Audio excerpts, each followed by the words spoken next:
Hello, good morning to all. कैसे हैं आप सब? आई होप सब ठीक होगा, पढ़ रहे होंगे। बिल्कुल पढ़िएगा, कंटिन्यूअसली लगे रहिएगा क्योंकि एग्जाम्स आने वाले हैं।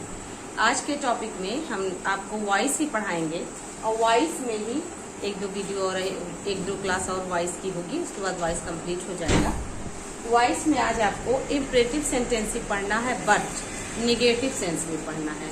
जैसे आप इम्परेटिव सेंटेंस हमने पिछले क्लास में बताया कि आपको कैसे होता है, ऑर्डर होता है, रिक्वेस्ट होता है, एडवाइस होता है, उसी तरीके से इम्परेटिव सेंटेंस को ऑर्डर, रिक्वेस्ट और एडवाइस में डोंट करके, नेवर करके कैसे पढ़ा जाता है या प्लीज डोंट करके कैसे पढ़ा जाता है, जो कि आज के क्लास में हम डिस्कस करेंगे। और उसकी पैसिव वॉइस कैसे बनती है वो आपको जानना इम्पोर्टेंट है। तो देखिएगा, इम्परेटिव सेंटेंस ऑर्डर, रिक्वेस्ट और एडवाइस में जब अफर्मेटिव सेंस में पढ़ते हो तो नॉट का यूज नहीं करते हैं, लेकिन जब नेगेटिव सेंस में पढ़ते हैं तो नेवर और डोंट का यूज करते हैं। जैसे आप ऑर्डर दोगे तो डोंट करके दोगे, don't disturb me, don't go there, है ना। जब आप इसको रिक्वेस्ट में कन्वर्ट करोगे तो आप बोलोगे please don't help me, please don't disturb me, please लगा दोगे। जब आप इसको एडवाइस में जिक्र करते हो तो आप इसमें क्या होता है, नेवर करते हो। Never tell a lie, never cheat anyone, never abuse your parents. इस तरीके से आप नेगेटिव में एडवाइस करते हैं तो उसको भी इम्परेटिव सेंटेंस में एडवाइस में रखा जाता है। वन बाय वन हम लोग डिस्कस करेंगे कि कैसे उसको हम लोग बनाते हैं। देखिएगा, जैसा हमने लास्ट क्लास में बताया था कि अफर्मेटिव सेंस में कैसे पढ़ेंगे, वैसे ही आज नेगेटिव सेंस में चर्चा होगी। देखिए, ऑर्डर को पहले हम लोग पढ़ते हैं। ऑर्डर में क्या होता है, यहाँ आपको एक दो रूल्स और नए मिलेंगे जो कि आपको जानने इम्पोर्टेंट है। एक्टिव वॉइस में क्या होगा, डोंट होगा, जिसको आप क्या कहते हो, डू नॉट कहते हो। You can say do not, ऐसे भी लिखा मिल सकता है, डोंट और डू नॉट। वर्ब का बेस फॉर्म एंड ऑब्जेक्ट। जब इसको आप पैसिव वॉइस में चेंज करेंगे तो पैसिव वॉइस में क्या होगा, सबसे पहले तो आप जान रहे हैं ऑर्डर है, तो ऑर्डर है तो आप वही फॉर्मूला अपनाएंगे, यू आर ऑर्डर। लेकिन आप लास्ट क्लास में सीखे थे कि आप सिर्फ टू लगा देते थे। यहाँ आपको क्या ध्यान रखना है, नॉट टू का यूज करना है। नॉट टू फर्स्ट फॉर्म और ऑब्जेक्ट, ये ध्यान रखना है। अब क्या समझे आप, ऑर्डर के साथ नॉट टू, टू नॉट नहीं मिलेगा। जब आप ऑप्शन में जाएंगे, एग्जाम के क्वेश्चंस देखेंगे तो उसमें कई सारे क्वेश्चंस ऐसे मिलेंगे जहाँ पे नॉट टू, टू नॉट ऐसे लिखा रहेगा। तो आपको पता है कि ऑर्डर के साथ नॉट, उसके बाद टू लगाना है, ना कि टू नॉट लगाना है, पहला रूल। दूसरा, आप देखिए, जब नॉट का प्रयोग नहीं कर सकते हैं तो यहाँ पे आप क्या कर सकते थे, फॉरबिड का यूज कर सकते थे, है ना। यू आर फॉरबिडन ऐसे कर सकते थे, टू प्लस वर्ब का first form. You are forbidden का मतलब होता है कि तुम्हें मना किया गया। इसके बाद हम पढ़ रहे थे सब्जेक्ट प्लस शुड। तो हम लोग यहाँ पे लास्ट क्लास में जब अफर्मेटिव सेंस में पढ़े थे तो हम लोग सीखे थे कि हम लोगों को शुड बी करना है, यहाँ हम लोगों को शुड नॉट बी करना है। ध्यान रखेंगे, शुड नॉट बी वर्ब के थर्ड फॉर्म में कन्वर्ट हो जाएगा और ऑब्जेक्ट। इसके बाद लेट वाला, लेट प्लस ऑब्जेक्टिव केस का प्रोनाउन, तो ऑब्जेक्ट हो जाएगा। और आप सीखे थे बी प्लस वर्ब का थर्ड फॉर्म या नॉट बी हो जाएगा। आई होप आपको समझ आया होगा। इसके कुछ एग्जांपल से देखेंगे, रूल्स को ध्यान से समझिएगा। पहला रूल हम लोगों का, you are ordered not to. दूसरा, सब्जेक्ट शुड नॉट बी। और तीसरा, let plus object plus not be रहेगा। यहाँ नॉट कहाँ पे एक्चुअल में यूज होगा उसको ध्यान रखिएगा, अन्यथा गलत हो जाएगा। नॉट बी को बी नॉट कर देगा या नॉट बी को नो बी कर देगा। नॉट बी में शुड नॉट बी को शुड बी नॉट कर देगा। तो आपको नॉट का एक्चुअल प्लेस पता होना चाहिए, नॉट को कहाँ यूज करना है। इसके एग्जाम्पल से देख सकते हैं। Don't abuse me, don't abuse me active voice में। इसके पैसिव वॉइस को हम लोग सारे रूल्स से फॉलो करेंगे। पैसिव वॉइस को जो हम इसको बनाएंगे तो क्या हो जाएगा, सबसे पहला रूल वही अप्लाई करेंगे। यू आर ऑर्डर्ड है तो हम लोग क्या कर देंगे, you are ordered not to abuse me. First sentences, you are ordered not to abuse me. देखिएगा, not to abuse me first form of the verb. You क्यों यूज हो रहा है, क्योंकि आपको पता है इम्परेटिव सेंटेंस में यू हिडन होता है, that's why we will follow you. Subject should not be वाला, तो यहाँ पे देखिए डोंट अब्यूज मी, मी आपका आई बन जाएगा और आई बन जाएगा तो हम लोगों का सब्जेक्ट आई हो जाएगा should. Not be abused, I should not be abused. Let को फॉलो करेंगे, let me not be abused. जब आप ऑप्शंस को देखेंगे तो लेट आई रहेगा, और जब आप मीनिंग निकालना स्टार्ट करेंगे तो आपको मीनिंग में ये समझ आएगा कि लेट आई मतलब मुझे गाली मत दो कह रहा है ये, लेकिन ये आपका इनकरेक्ट हो जाएगा। लेट के साथ हमेशा मी लगता है ना।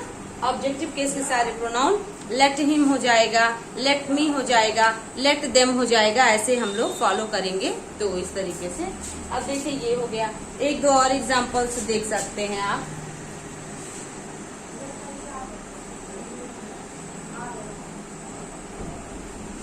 एक दो और एग्जांपल देखेंगे, उसमें हम लोगों को क्या समझना होगा, हम लोग को ध्यान ये रखना होगा कि नेक्स्ट सेंटेंस हम देख सकते हैं, don't disturb him. Third person से ऑर्डर दिया जा रहा है, डोंट डिस्टर्ब हिम। जब हम इसको चेंज करेंगे सेम पैटर्न फॉलो होगा पैसिव वॉइस में भी। You are ordered not to, you are ordered not to disturb him।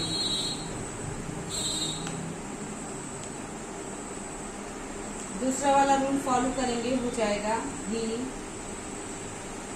should not be disturbed, he should not be disturbed। Let से follow होगा let him. आप देख पा रहे हैं लेट के साथ फिर से ऑब्जेक्टिव केस के प्रोनाउन नॉट बी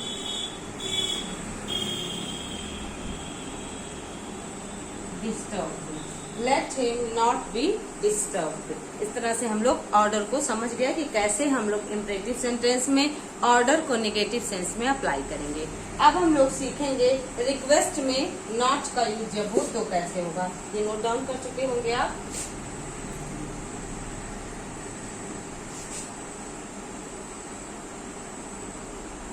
रिक्वेस्ट वाले सेंटेंस में हम लोग कैसे सीखेंगे देखिएगा।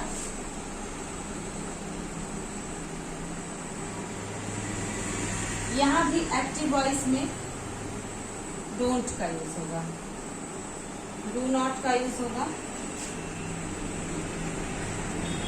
ये प्लीज आपको लास्ट में भी मिल सकता है और प्लीज आपको स्टार्टिंग में भी मिल सकता है। Kindly you can say,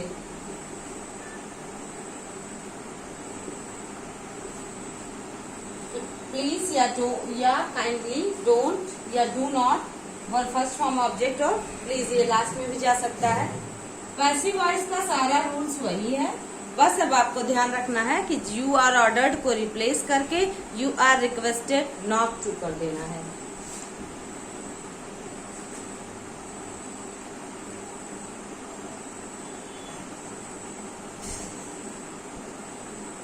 You are requested not to, first form of the verb और ऑब्जेक्ट। प्लीज को, काइंडली को आपको हटा देना है।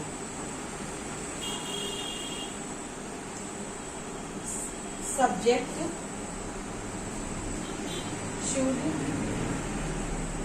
नॉट बी, इस तरीके से। फिर आपको क्या कर देना है, let object not be verb third form. बस यहाँ पे क्या डिफरेंस है ऑर्डर और रिक्वेस्ट में, बस यहाँ प्लीज वर्ड को मेंशन किया जा रहा है। प्लीज वर्ड मेंशन होने की वजह से आपको ध्यान रखना है कि आपको रिक्वेस्टेड को अपनाना होगा। इसके एग्जाम्पल देख सकते हैं।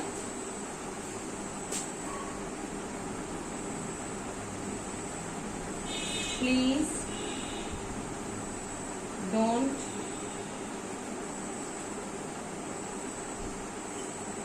Help me.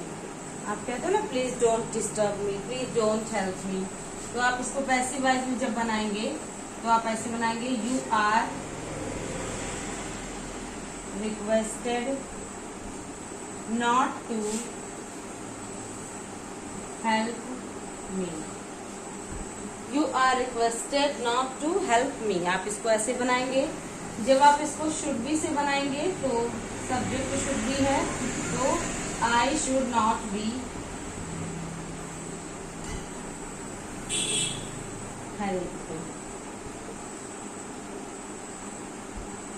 लेट मी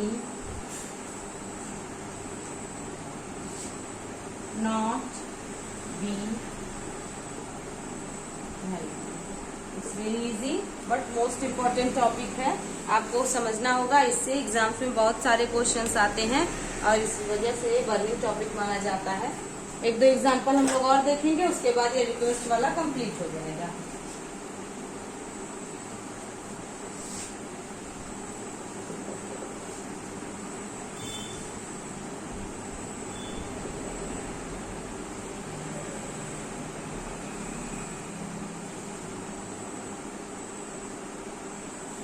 ऐसे सब्जेक्ट और उसी सेंटेंस आपको मिल सकते हैं।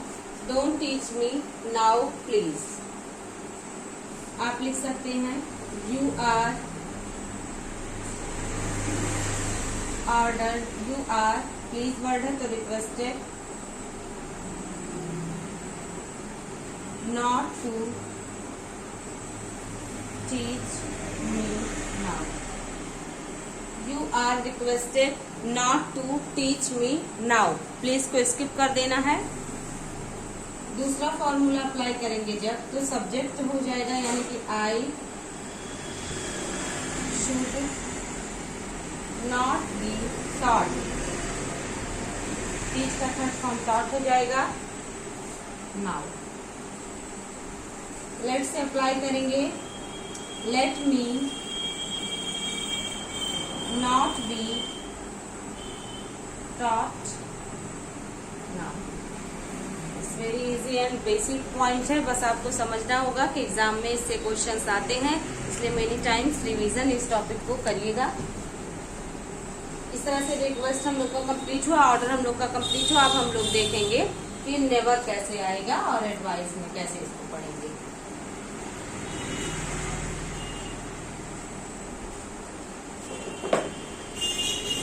देखिएगा एडवाइस, एडवाइस में नेवर, तो एडवाइस में नेवर में आप ऐसे बोलते हैं। एक्टिव वॉइस में क्या रूल हो सकता है, never verb first form object, इस तरीके से फॉलो होगा। तो इसको जब हम पैसिव वॉइस में कन्वर्ट करेंगे तो जैसे हम लोग ऑर्डर लिख रहे थे, जैसे रिक्वेस्ट लिख रहे थे, वैसे हम लोग एडवाइस को हम लोग लिख देंगे। कैसे लिखेंगे, पैसिव वॉइस में You are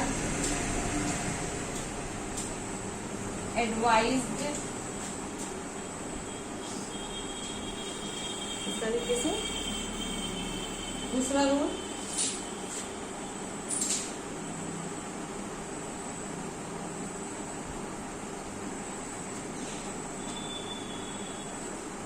ऐसे लिखेंगे,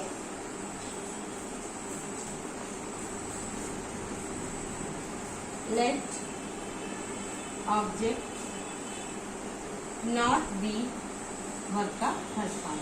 आप देख पा रहे हैं कि बाद वाले जो दोनों रूल्स हैं वही हैं, बस ऑर्डर, रिक्वेस्ट और एडवाइस में you are ordered to, you are requested to और यू आर एडवाइज्ड कर देना पड़ रहा है। निगेटिव होगा तो नेवर आएगा, तो हम लोगों को नॉट कर देना, यानी यहाँ पे क्या कर सकते हैं हम, you are advised not to verb का फर्स्ट फॉर्म और ऑब्जेक्ट। यह ध्यान रखना होगा कि आपने देखा है कि नेवर वर्ड आ रहा है, तो नेवर वर्ड दोबारा आप ये सोचे कि नेवर टू हम कर दें, है ना, नो टू कर दें, ऐसा नहीं होगा।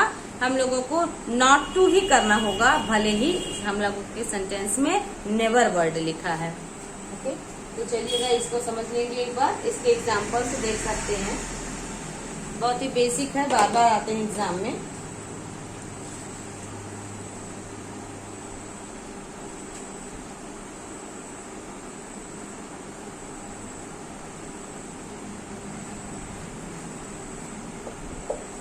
नेवर चीट योर फ्रेंड्स, अपने मित्रों को कभी धोखा मत दो। तो यहाँ पे देखिएगा एक्टिव वॉइस है, इसको पैसिव वॉइस में जब हम बनाएंगे तो वही हो जाएगा, you are advised not to cheat your friends. ऐसे दूसरा वाला, your friends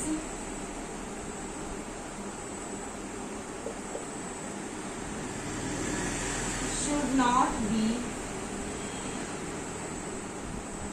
cheated। let वाला फॉलो होगा तब, let your friends not be cheated। Let your friends not be cheated. इस तरीके से हम लोग नेवर वाले एडवाइस को फॉलो करेंगे। नेवर से रिलेटेड बहुत सारे एग्जाम्पल्स हैं जो कि एग्जाम में बार बार पूछे गए हैं। इससे रिलेटेड आपको जब आप प्रीवियस ईयर के क्वेश्चन देखेंगे तो भी मिल जाएगा। और वैसे भी हम लोग बोलते रहते हैं never cheat anyone, never abuse your never, है ना। यहाँ पे नेवर नेवर मैंने 2 बार बोला, एक नेवर वो नेवर वाला नेवर है और दूसरा पड़ोसी वाला नेवर है, ठीक है ना। इसको समझेंगे, never abuse your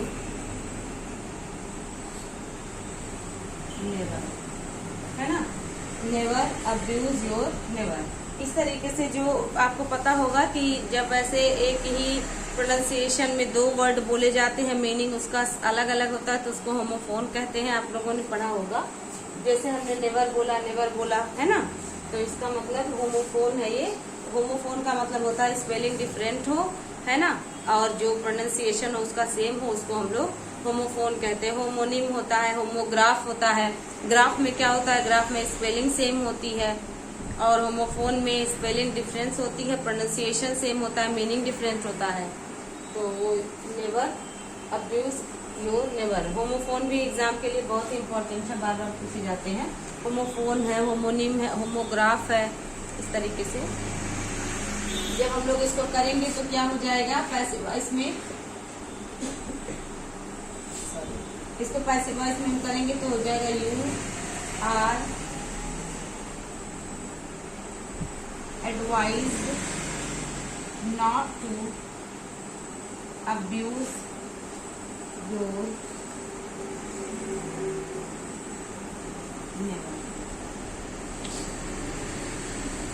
subject should be से सब करेंगे तो हो जाएगा सब्जेक्ट शुड नॉट बी, तो your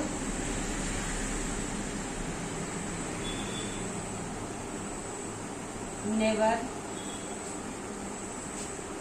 should not be abused, है ना। इसको जब हम लोग और करेंगे तब हो जाएगा लेट योर। ऐसे आप भी बहुत सारा प्रैक्टिस कीजिएगा तभी टॉपिक कंफर्म होगा। Let your never not be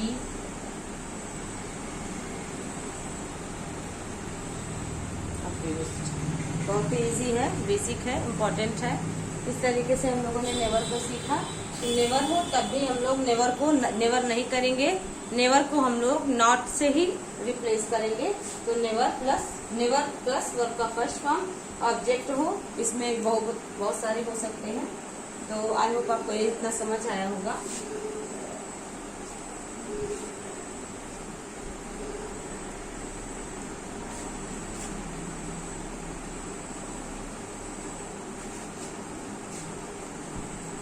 इससे रिलेटेड कुछ और हम प्रैक्टिस करवा देते हैं, उसके बाद इम्परेटिव सेंटेंस आपको समझ आ जाएगा कि कैसे अफर्मेटिव में बनाते हैं और कैसे इसको निगेटिव में हम लोग प्लीज और डोंट करके पढ़ते हैं, आपका भी कंफर्म होगा। तो चलिए मैं कुछ सेंटेंस लिख रही हूँ, आप भी देखिएगा।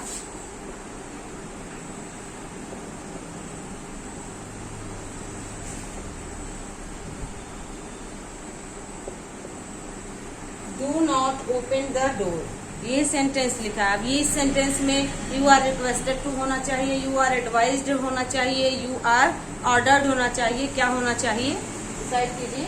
यू आर ऑर्डर्ड होना चाहिए, क्योंकि डोंट ओपन द डोर इस तरह से जैसे लग रहा है कि कोई डांट रहा हो, है ना, या मना कर रहा हो। तो डोंट ओपन द डोर का मतलब आपको ऑर्डर जिक्र हो गया, तो आप समझ गए। बनाइएगा मेरे साथ। पैसिव वॉइस में इसको हम करेंगे, you are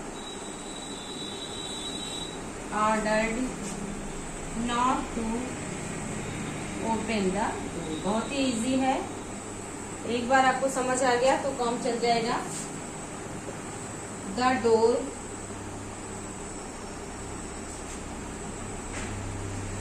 should not be open, let the door not be open. बहुत ही आसान था, बस डोंट करके पूछा है तो आपको भी डोंट करके, डोंट को ही रिप्लेस करके नॉट से करना होगा। ऑर्डर वाला कॉन्सेप्ट आपका क्लियर हुआ होगा। रिक्वेस्ट वाला भी एक देख लेते हैं।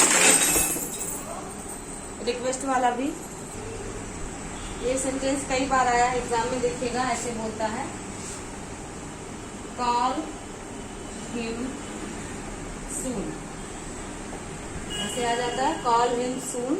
तो इसमें देखिएगा क्या हो जाएगा, उसे जल्दी बुलाओ। पैसिव वॉइस में जब बनाएंगे तो हो जाएगा you are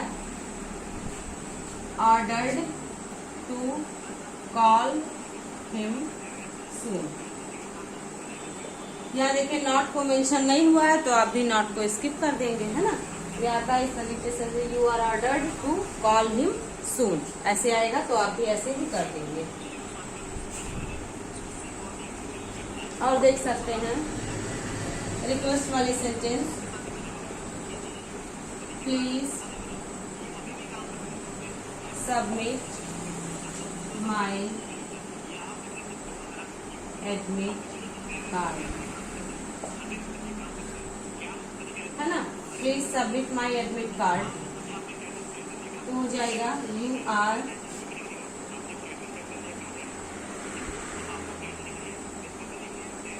requested to submit my admit card. यहाँ पे नॉट वाला नहीं है, हम इसको नॉट वाला बना के दिखा देते हैं, क्योंकि हम लोग नॉट वाला ही पढ़ रहे हैं। ये तो आपको समझ आ गया है। Please don't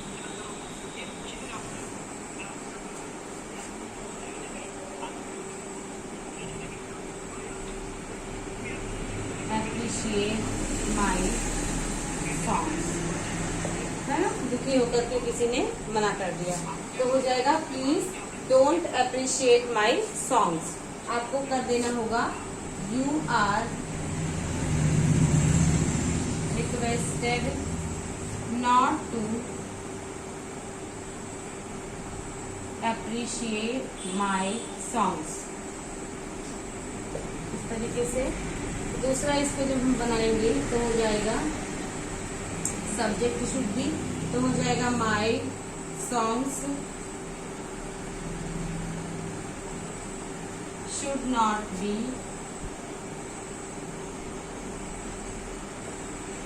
appreciated, let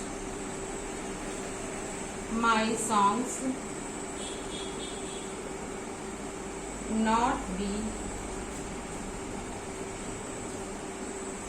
appreciated. ऐसे सेंटेंस बनेगा, let my songs not be appreciated. तो हम लोग समझ गए हैं कि इसको हम लोग कैसे पढ़ेंगे।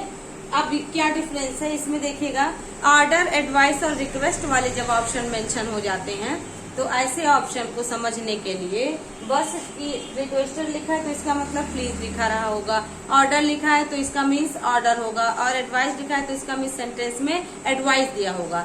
अगर वही ऑर्डर, रिक्वेस्ट और एडवाइस को मेंशन ना करें, you are requested, you are ordered और यू आर एडवाइज्ड से, तो बाकी दोनों जो रूल्स हैं वो सेम है, तो उसमें डिफ्रेंशिएट आप नहीं कर सकते हैं कि क्या रहा होगा अगर ये लास्ट के दोनों रूल्स लिखे हों, है ना। तो ये आप समझे होंगे, कंफर्म हुआ होगा आपको।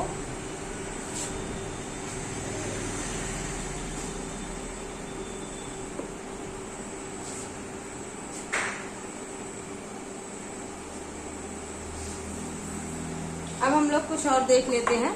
जैसे देखेंगे हम लोग, कई बार होता है जैसे हम सभी को ऐसे लिखा रहता है सेंटेंस में, कई बार सेंटेंस में वन करके लिखा रहता है, तो आपको समझना होगा अगर सेंटेंस में देखिएगा वन करके लिखा हो सब्जेक्ट, तो वन के बाद सब्जेक्ट, जैसे ही का पोजेसिव केस क्या होता है, हिज होता है, आई का पोजेसिव केस माई होता है, ये भी पैसिव वॉइस में ही आता है सेंटेंस में।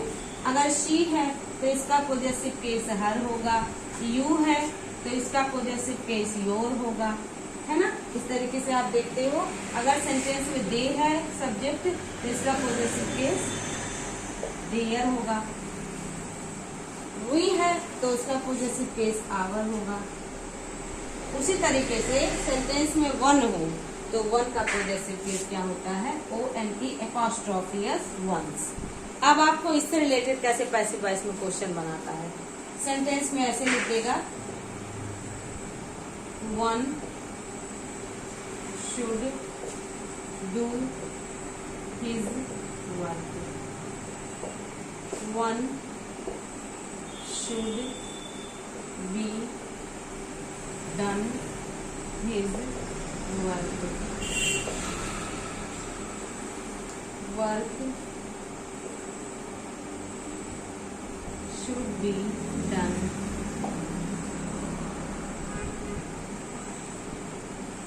once work should be done। ऐसे सेंटेंस में दे देगा और बोल देगा कि which one is correct of the following sentences. तो आपको समझना है कि इसमें कौन सा सेंटेंस, देखिए अगर फर्स्ट सेंटेंस को छोड़ दिया जाए तो फर्स्ट सेंटेंस के बाद के सेकेंड, थर्ड और फोर्थ सेंटेंस में आप देखेंगे कि दिया गया सेंटेंस ऐसा लग रहा है कि जैसे पैसिव वॉइस में लिखा है। लिखा तो है पैसिव वॉइस में, लेकिन क्या सही सीक्वेंस फॉलो हुआ है, क्या सही रूल्स अप्लाई किए गए हैं, सेंटेंस सही लिखा है, तो अब आप कंफ्यूज हो जाएंगे। तो कैसे कंफ्यूज होंगे, आपको मैंने बताया, one should do his work, one should be done his work, work should be done, one's work should be done. आपके दिमाग में चलेगा कि मैम ने बताया सब्जेक्ट, अगर वन सब्जेक्ट हो तो इसका पोजेसिव केस वंस होता है, तो आप इसको ऐसे मान के क्वेश्चन को अप्लाई करेंगे। इसका करेक्ट एक्टिव क्या होगा, इसका करेक्ट एक्टिव होगा one should do one's work, ठीक है ना। One should do one's work, ये करेक्ट एक्टिव है, ठीक। तो जब इसका करेक्ट एक्टिव ये है तो इसका मीन्स फर्स्ट सेंटेंस जो आपको लग रहा है कि करेक्ट है वो इनकरेक्ट हो गया, और आपसे क्वेश्चन में पूछा गया है, ये सारे क्वेश्चन ऐसे पूछे जाते हैं एग्जाम में कि कौन सा इसमें करेक्ट है। Active to passive, passive to active, जो भी हो अपोजिट भी पूछा जाता है। ऐसा नहीं है कि एक्टिव से पैसिव बनाने को ही पूछा जाए, कई बार एग्जाम में पैसिव से एक्टिव बनाने को भी पूछा जाता है। तो one should do one's work, तो ध्यान क्या रखना है आपको, जब वेल नोन सब्जेक्ट हो, जैसे वेल नोन सब्जेक्ट का मतलब जैसे वी हो गया, वन हो गया, एवरीबडी, नोबडी, एनीबडी ऐसे सेंटेंस में आए सब्जेक्ट जो वेल नोन और अननोन हो। वेल नोन का मतलब वी हो गया हम सभी, जैसे मैं वैसे आप, तो मिला के हम हो गया। वैसे वन मतलब होता है हर एक, यहाँ पे कोई पर्टिकुलर कोई नाम कोई जेंडर नहीं जिक्र किया गया है। वन मतलब हर एक को अपना काम खुद करना चाहिए, ये सेंस आपको बता रहा है। One should do one's work. इसकी पैसिव वॉइस क्या बनेगी, तो ऐसा रूल है कि जब सेंटेंस के सब्जेक्ट वेल नोन और अननोन हो तो उसको बाय लगा करके नहीं लिखा जाता है, और ना ही सेंटेंस का ऑब्जेक्ट आगे आकर के सब्जेक्ट में और सब्जेक्ट जा करके पीछे ऑब्जेक्ट में कन्वर्ट होता है। ठीक है, तो इसको आप ऐसे कर सकते हैं, देखिएगा one should do one's work, तो आप इसको ऐसे लिख सकते हैं वर्क शुड बी डन। इसका नहीं कि आप लिखोगे one's work should be done, है ना, या work should not be done, do one's should be not, ये आपका करेक्ट पैसिव है। यहाँ पे एक ऑप्शन आपको ऐसे मिल सकता था one's work should be done by one। एक ऑप्शन आपको मिल सकता था once work should be done। तो ये क्या है आपका, यहाँ देखिए बाय वन है इसलिए ये भी इनकरेक्ट है, ये भी इनकरेक्ट है, क्योंकि ये वाला वंस नहीं रहेगा। ऐसे भी वंस लिखा मिल सकता था ऑप्शन में वंस वर्क ONE और साथ में एस लगा देते तो ये भी इनकरेक्ट है। One's work should be done इस तरह से लिखा हो तो ये भी इनकरेक्ट है। करेक्ट सेंटेंस हमारा इस तरीके से बना होगा पैसिव वॉइस में। तो ये सारे सेंटेंस ऐसे पूछे जाते हैं, तो इसका मतलब हर एक को अपना काम, हर एक को अपने देश से प्रेम, ऐसे करके सेंटेंस अगर लिखे रहें तो इस तरीके से हम लोगों को जानना होता है कि कैसे एग्जाम में क्वेश्चन पूछे गए हैं। वन हो वन शुड डू, तो वन का एपॉस्ट्रोफी एस क्या होता है, वन का एपॉस्ट्रोफी एस वंस होता है, तो समझना होगा कि वंस का एपॉस्ट्रोफी एस क्या हो जाएगा। तो इसको हम लोग समझेंगे कि क्या होगा टाइम, है ना, क्या होगा हम लोगों का कंडीशन, क्या होगा हम लोगों की। ठीक है, आई होप आपको समझ आया होगा ये सारे rules.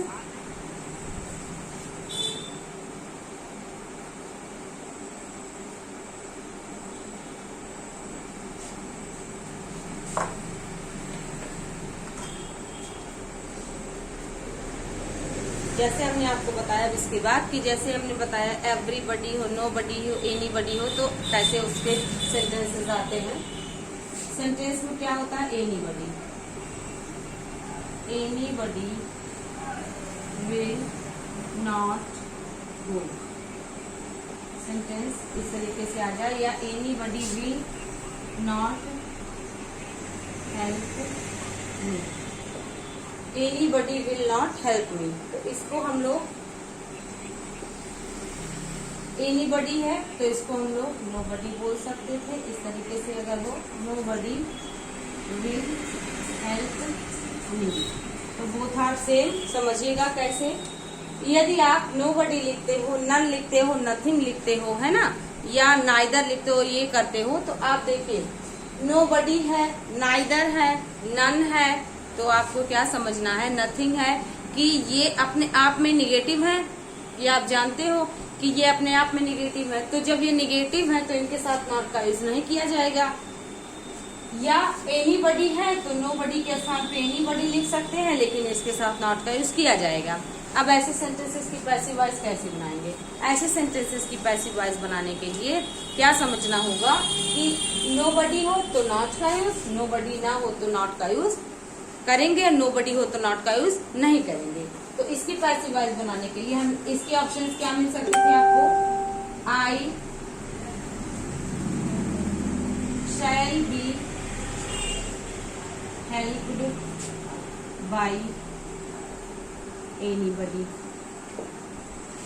I shall be helped by nobody, I shall not be helped, I shall not be helped by anybody.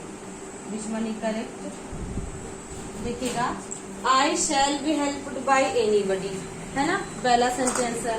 दूसरा है I shall be helped by nobody, I shall not be helped, I shall not be helped by anybody, I shall not be helped by anybody, I shall not be helped by anybody। तो जैसा कि हमने आपको बताया कि sentence में somebody हो, anybody हो, everybody हो, nobody हो, ऐसे हो तो उसको हम लोग बाय लगाकर नहीं लिखते हैं। फिर हमने इसके पहले बताया कि वन हो तो वन को भी बाय लगाकर नहीं लिखते हैं, क्योंकि वेल नोन और अननोन सब्जेक्ट नहीं लिखे जाते हैं। तो यहाँ आपने देखा कि nobody will help me या anybody will not help me, दोनों आपको एकदम सेम पैटर्न है, सेम मीनिंग बना रहा है। लेकिन जब इसको पैसिव वॉइस बनाएंगे तो आपने सीखा था ऑब्जेक्ट को सब्जेक्ट, सब्जेक्ट को ऑब्जेक्ट, लेकिन आप लिख लीजिएगा कि यह दिए गए सेंटेंस में नोबडी, एवरीबडी, समबडी, वन ऐसे हो, अननोन और वेल नोन सब्जेक्ट, पीपुल हो, पुलिस हो, ऐसे बहुत सारे हैं, तो उसको बाई लगाकर नहीं लिखते हैं। तो इसलिए आप देखिए किस किस में बाई है, इसमें भी बाई एनीबडी है, बाई नोबडी है, बाई एनीबडी है, सब कुछ गलत हो जाएगा। आई शैल नॉट बी हेल्प्ड, कि मेरी मदद नहीं की जाएगी। अब किसी के द्वारा नहीं की जाएगी, किसके द्वारा की जाएगी, ऐसा कुछ नहीं मेंशन करना है। तो हम लोगों का थर्ड सेंटेंस करेक्ट आंसर हो जाएगा।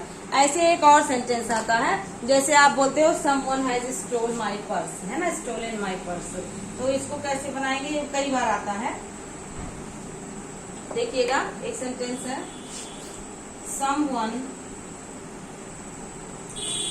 समवन हो, समबडी हो, नोबडी हो, है ना, समथिंग हो तो नहीं लिखा जाएगा।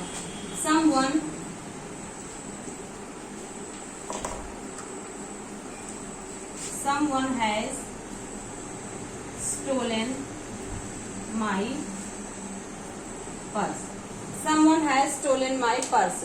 अब इसकी पैसिव वॉइस हम कैसे बनाएंगे, इसकी पैसिव वॉइस बनाने के लिए ध्यान रखना होगा कि someone को बाय लगाकर नहीं लिखना है, तो हो जाएगा my purse।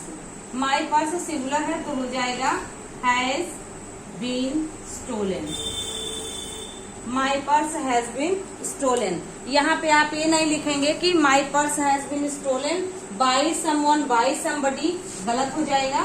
ऐसे और भी देख सकते हैं, समवन